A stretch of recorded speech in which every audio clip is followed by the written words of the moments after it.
శృతిస్మృతిపురాణానామాలయం కరుణాలయం నమామి భగవత్పాద శంకరం లోకశంకరం. సభాకల్పతరుం వందే.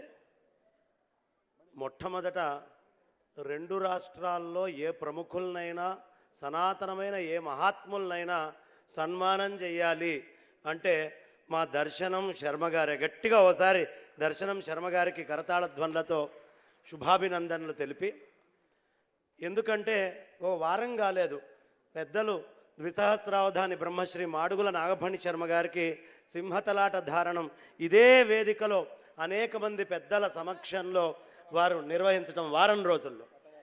అది కాగానే మళ్ళీ వెంటనే ఇవాళ జ్యోతిష శాస్త్రాన్ని సత్కరించుకోవడం, మనందరం కూడా ఇలా సత్కరించుకునే భాగ్యాన్ని కలుగజేస్తూ ఉన్నారు. కాబట్టి సదా ఈ తెలుగు గడ్డ వారికి ఎప్పుడు కృతజ్ఞత తెలియపరుచుకుంటూ ఉంటుంది. విశేషం ఏమి అంటే ఇవాళ ఇక్కడ సన్మానం పొందుతున్నటువంటి వారు ఎంతటి మహాత్ములు అనేది పక్కన కూర్చున్నటువంటి పెద్దల్ని బట్టి మనం లెక్క వేసుకోవచ్చు. ఎలాంటి వాళ్ళు వచ్చి కూర్చున్నారు? సివివి సుబ్రహ్మణ్యం గారు, మా కమలాకర శర్మ గారు, బ్రహ్మశ్రీ మాడుగుల నాగఫణి శర్మ గారు, నిరంతరం క్షేత్ర రక్షణే ప్రధానమని పెట్టుకున్న ఎల్వి సుబ్రహ్మణ్యం గారు, హైకోర్టు జడ్జి గారు, అదేవిధంగా మా మార్తి వెంకటరామ శర్మ గారు, స్మార్తము అంటే మార్తి వెంకటరామ శర్మ గారు. వారి దగ్గర ఎంతటి మహాత్ములు విద్యని, అలాంటి వాళ్ళందరినీ వేదిక మీద తీసుకొని వచ్చి కూర్చోబెట్టి ఇవాళ వీళ్ళిరువురిని సత్కరించుకోవటం గండపెండేరంతో. అయితే గండపెండేరంతో సత్కరించుకోవడానికి ప్రప్రథమమైన అర్హులు ఎప్పుడైనా జ్యోతిష్యులే అండి.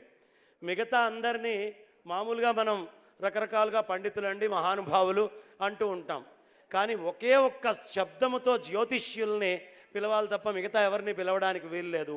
కేవలం జ్యోతిష్యులని మాత్రమే దైవజ్ఞులు అని పిలుస్తాం. ఈ దైవజ్ఞులచే నిశ్చయించడమైనది అంటాం.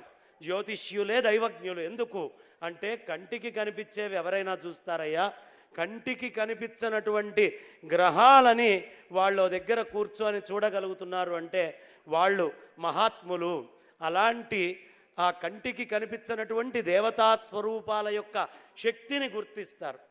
ఎంతో సూర్యోపాసన చేస్తే తప్ప జ్యోతిష్యం ఒంటికి అబ్బదు. సూర్యనారాయణమూర్తికి 2 లక్షణాలు ఉంటాయి, జ్యోతిష్యులకు కూడా 2 లక్షణాలు ఉంటాయి. ఏమిటి సూర్యనారాయణమూర్తికి ఉండే లక్షణాలు అంటే, 1 ఉత్పాదక శక్తి, 2 దాహక శక్తి. ఈ సృష్టిలో ఏది ఎప్పుడు ఎలా ఉత్పాదన అవుతుందో జ్యోతిష్యులు చెప్పగలుగుతారు. ఏది ఎప్పుడు దాహకమవుతుంది, అది కర్మ కానివ్వండి ఇంకేదైనా కానివ్వండి, ఈ ఉత్పాదన దాహక శక్తుల్ని రెండిటినీ గమనించగలిగేటటువంటి వాళ్ళు. కాబట్టి మా శంకరమంచి రామకృష్ణ గారు నిత్య నిరంతరము ఆయన ఎప్పుడు చూసినా జ్యోతిష్యం, పిల్లవాడితోటి కారులో ఉన్నా, మాతోటి ఫోన్లలో మాట్లాడినా, ఇక్కడి నుంచి మేము శృంగేరి వెళ్ళినా నిరంతరము ఆయన భూమి మీద ఉండే మనుషులు వ్యక్తుల కంటే ఆకాశంలో ఉండే గోళాలు అవి ఎలా తిరుగుతున్నాయి, వాటి సంచారం ఇప్పుడు ఎక్కడ ఎటు నుంచి ఎటు మారుతోంది, కొత్తది మనం ఏం కనుక్కోవచ్చు అని విశేషమైనటువంటి సూర్య సిద్ధాంతం మీద ప్రత్యేకమైనటువంటి కృషి చేసిన వారు. గట్టిగా ఓసారి కరతాళ ధ్వనులతో మనం మన ఆనందాన్ని తెలియపరచుకో. చాలా గట్టిగా అండి.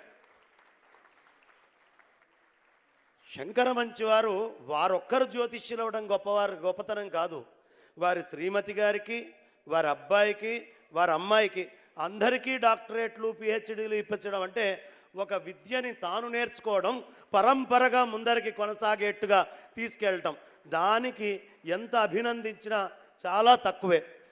అలాంటి మా శంకరమంచి వారితోటి అద్భుతమైనటువంటి కార్యక్రమాలు, శృంగగిరి జగద్గురువుల యొక్క పరిపూర్ణమైనటువంటి ఆశీస్సులతో నాయకంపల్లిలో, జోగిపేటలో విశేషమైన క్షేత్రాలు, జ్యోతిష మాహాత్మ్యంతో కూడినటువంటి క్షేత్రాలని నిర్మించబోతున్నాం జగద్గురువుల ఆశీస్సులతో. ఎక్కడా ఇప్పటిదాకా చూడనటువంటి క్షేత్రాలు. ఇక రెండో విషయం, మా చెల్ల శ్రీనివాస్ శర్మ గారు, ఆయన విజయవాడ ఇంద్రకీలాద్రి దగ్గర అమరావతిలో ఉంటూ, ఇదే దర్శనం శర్మగారి గొప్పతనం, ఇటు తెలంగాణ రాజధానిని అటు విజయవాడలో ఉండే రాజధానిని రెండిటినీ కూర్చొని గోళాలను గ్రహించే వాళ్ళని రవీంద్ర భారతికి తీసుకొని వచ్చి ఇక్కడ కూర్చోబెట్టి సత్కారం చేస్తున్నారు. కాబట్టి మళ్ళీ ఈ రెండిటిని ఓ దగ్గర విద్వత్తుకి ఎప్పుడూ ప్రాంతముతో సంబంధం లేదు అనే విశేషమైన విషయాన్ని తెలియపరుస్తున్నారు. వారు అక్కడ కూర్చొని అక్కడ నుంచి జ్యోతిషాన్ని వ్యాప్తి చేయడం, ఇట్లాంటి అద్భుతమైన కార్యక్రమాలు నిత్య నిరంతరము జ్యోతిషమే ఉపాసనగా జీవిస్తున్నటువంటి చెల్లా శ్రీనివాస్ శర్మ గారు ఇలాంటి వాళ్ళని సత్కరించుకోవడం నిజంగా మనందరి భాగ్యమని. సమయం చాలా ప్రధానం కాబట్టి తర్వాత ఇంకా ప్రధానంగా ఆ సన్మాన్యుల స్పందన ఉంది కాబట్టి సభని మొత్తాన్ని జ్యోతిస్వరూపంగా భావిస్తూ పెద్దలైన దైవజ్ఞులందరికీ నమస్కరిస్తూ నా వాణికి విరామాన్ని ఇస్తున్నాను. స్వస్తి.